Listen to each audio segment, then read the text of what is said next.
E para terminar aqui com vocês, quero falar sobre o Marinho. Será que teria alguma chance do jogador chegar, né, no Cruzeiro nessa atual temporada? Que assim, essa pergunta desde o ano passado, até por conta que teve algumas especulações envolvendo o jogador no Cruzeiro, que não teve nenhum segmento, né, depois disso. Não houve contato oficial, não houve proposta, foi apenas especulado. Assim também como em outros times do futebol brasileiro, como por exemplo no Santos, foi especulado também no Fluminense, no Bahia e no Cruzeiro, mas proposta oficial mesmo não teve nenhuma. Até porque o jogador desde o final do ano passado vinha deixando claro que não iria sair do Flamengo, que é o clube onde ele tem uma boa identificação desde criança, né? Apesar da torcida ter pegado demais no pé dele nesses primeiros 3 jogos aqui dentro de, no caso 2 jogos em casa e um fora. O Marinho foi muito vaiado.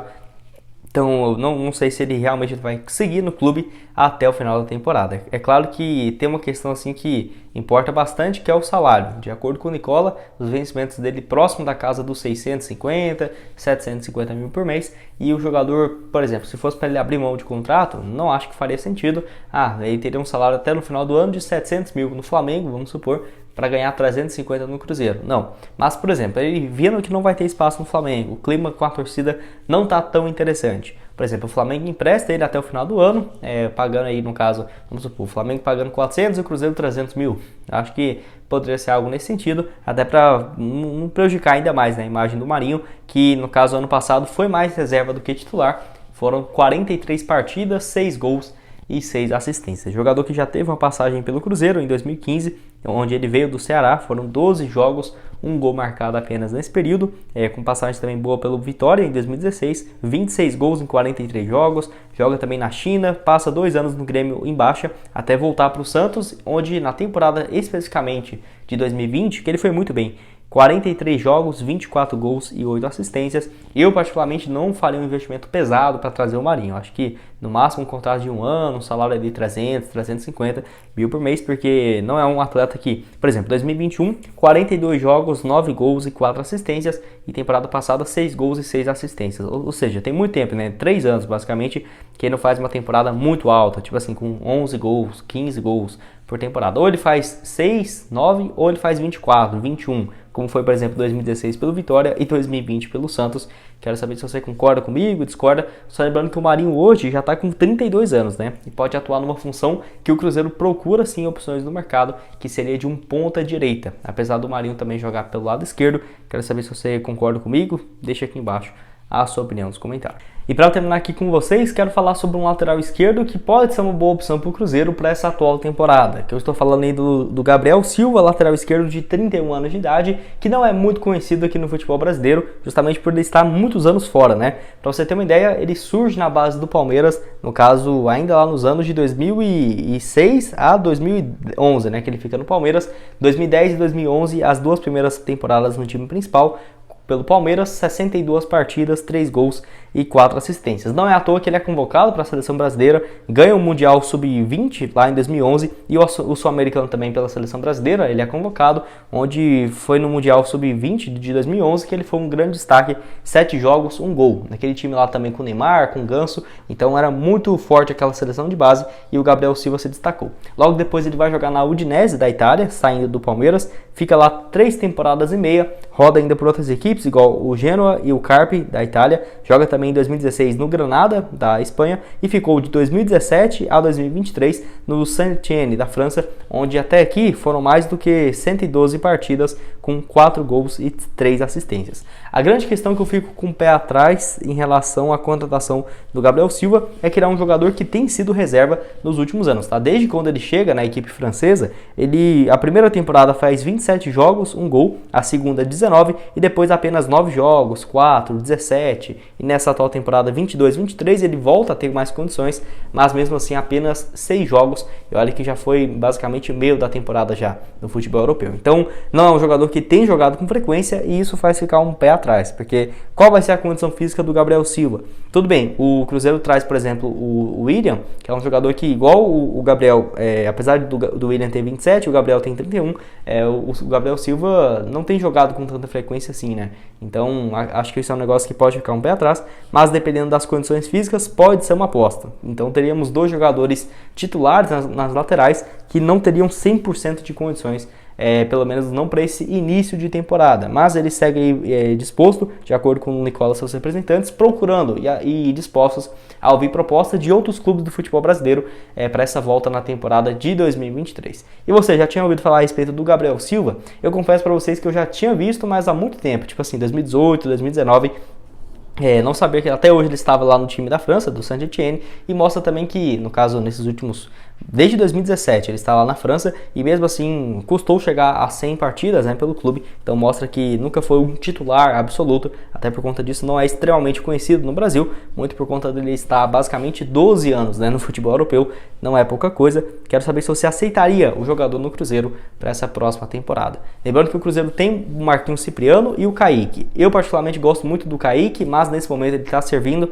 a seleção brasileira, porém para a sequência do ano eu daria mais chances para o jogador, que tem apenas 20 anos de idade, e o Marquinhos Cipriano já vai sair em junho, né? Então o Cruzeiro vai ter que buscar assim mais um jogador para essa lateral esquerda. Aqui com vocês quero falar sobre um meio argentino que, assim, de acordo com o Jorge Nicola, o Cruzeiro procurou informações do jogador. É claro que não foi recentemente, deve ter algum tempo, né, que teve essa procura, a respeito do meio-campista Uzaperi, um jogador que é bem jovem, tem aí no caso 20 anos de idade, também chamado Bruno, né? Bruno Uzaperi, meio-campista de 20 anos de idade, um dos destaques do futebol argentino, mais especificamente pelo Belgrano, onde na temporada passada o jogador que estava com 19 anos já havia se destacado na disputa da segunda divisão. O Belgrano estava na segunda divisão, onde ele fez 37 partidas, 2 gols marcados. Na primeira divisão em 2021, ele também foi titular com 33 jogos, 1 gol e 4 assistências. Foi rebaixado, foi o titular e agora voltou, né? A estreia dele nesse final de semana contra o Boca Juniors. No caso, a equipe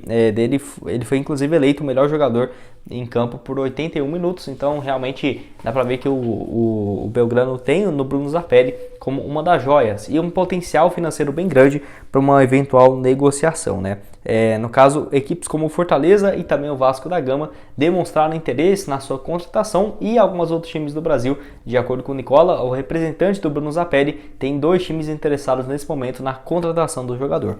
Podemos descartar o Cruzeiro? Eu diria que sim, justamente porque é uma pedida alta, próxima dos 2,5 milhões de dólares, isso equivale a algo na casa dos 11,5 milhões de reais, que eu não acho que o Ronaldo deva fazer um investimento dessa altura na atual temporada, tá? Acho que o maior investimento seria assim no Wesley. A contratação do Bruno, na minha visão, é para um papel parecido do que faz o Ian Lucas hoje.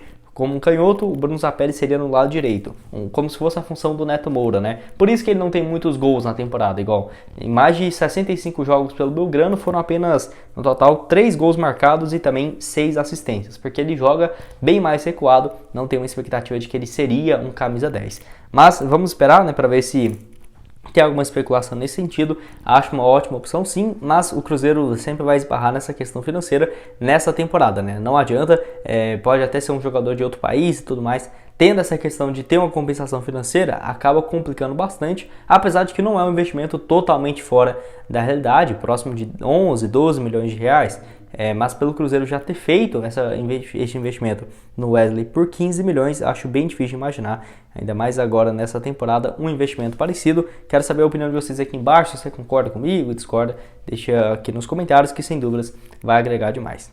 Bom, esse foi o vídeo, espero que tenham gostado. Não esqueça de deixar seu like, se inscrever aqui no nosso canal, ajudar-nos a chegar a essa meta aqui, ó, de 40 mil inscritos no YouTube. Então quem puder se inscrever, sem dúvidas, vai me ajudar demais. E o link aqui embaixo na descrição da sportpix.clube para você pegar e começar a postar, e outras sugestões de conteúdos que já trouxemos aqui em nosso canal. Valeu, galera. O Kaká, e será que teria alguma chance do zagueiro voltar ao Cruzeiro? Só lembrando que essa informação aí pelo portal Setoristas do Cruzeiro, lá no dia 4 de abril, de que no caso o zagueiro tinha sido procurado pelo Atlético Paranaense e que no caso o Cruzeiro poderia, né, ter uma especulação nesse sentido de interesse também no atleta de 23 anos de idade. No caso, o Kaká, que foi vendido na temporada de 2021 com um valor próximo ali da casa dos 13 milhões de reais para a equipe do Tokushima Vortis do Japão. No primeiro ano dele, foi o titular, 2 gols em 29 jogos, apesar disso foi rebaixado para a segunda divisão. Aí, já no início da temporada passada, de 22, tinha especulações de que o São Paulo, o Grêmio, o Cruzeiro e o próprio Atlético Paranaense, mais uma vez, tinham interesse nesse empréstimo do jogador. Vários times no Brasil monitoraram a sua situação, mas a equipe do Japão manteve ele, mesmo estando na segunda divisão, e ele foi mais uma vez o protagonista da equipe no setor defensivo, 40 jogos, 2 gols e uma assistência. E até por conta disso, ele tem contrato por mais 2 temporadas por lá. E voltando à primeira divisão, eu vejo que a equipe do Tokushima só liberaria o Kaká se fosse mediante uma compensação financeira próxima ou superior, né, no caso, ao que eles haviam pago para o Cruzeiro em 2021. E assim, será que o Cruzeiro deve buscar mais um reforço no mercado? Que é justamente sobre isso que eu quero falar, muito mais do que esse caso envolvendo o Kaká. Mas só para terminar, ele começa a ter chances pelo Cruzeiro em 2018, 2 jogos, 2019 joga a reta final da Série A muito bem, 20 partidas e 1 gol, em 2020 na Série B, 34 jogos, 2 gols e uma assistência. No caso, o Cruzeiro que tinha conversas avançadas para contar com Bruno Valdez. E por conta disso, e a não vinda do zagueiro paraguaio, eu imagino e espero que o Cruzeiro deva ir no mercado em busca de mais um jogador. Se você for analisar hoje, o Cruzeiro pela estreia, jogando com 2 zagueiros, aí sim parece que já está bom, né, de defensores. Por quê? Jogou o Eduardo Brock na esquerda e o Lucas Oliveira na direita. Tudo bem. Aí tem o Neres que pode fazer esse papel pela direita e também o Reinaldo pela esquerda. Fora ainda, por exemplo, o Luiz Felipe, que veio no ano passado, e ainda tem o Everton da base, fora o Pedrão ainda. Então tem boas opções se fosse para jogar com esse esquema de 2 defensores. Mas será que o Pesolano vai jogar só nessa formação a temporada inteira? Eu acho que não, e eu acho que ele vai usar o Mineirão para fazer vários testes, tá? Não acho que deve ficar só nessa formação para os próximos jogos, não. Então, se você for pegar para 2 defensores, até que está ok. Mas se o Cruzeiro for jogar com um trio de zaga, aí sim eu acho que ficaria um pouco complicado de imaginar. Eu vejo que hoje seria, por exemplo, Eduardo Brock, o Reinaldo e o Lucas Oliveira. Acho que falta um nome ainda de peso para esse setor. Se fosse o Bruno Valdez, acho que seria mais interessante, tipo assim, Lucas Oliveira, Valdez e Brock, ou o Reinaldo pela esquerda. Então tem essas opções. Quero que você deixe aqui embaixo também essa sua opinião nos comentários sobre esse setor defensivo, que teve uma participação interessante no jogo contra o Patrocinense. Eu diria que aquele lance lá do Lucas Oliveira foi muito mais por erro também, eu diria, do gramado, né? Não estava muito boa condição, do que propriamente, nossa, Lucas Oliveira ruim, não dá conta de jogar a Série A. Não, discordo completamente sobre esse assunto, mas acho assim que o Cruzeiro precisa de mais uma opção, porque a temporada vai ser muito longa, Copa do Brasil, estadual aí gigante também pela frente, e mais 38 rodadas do campeonato.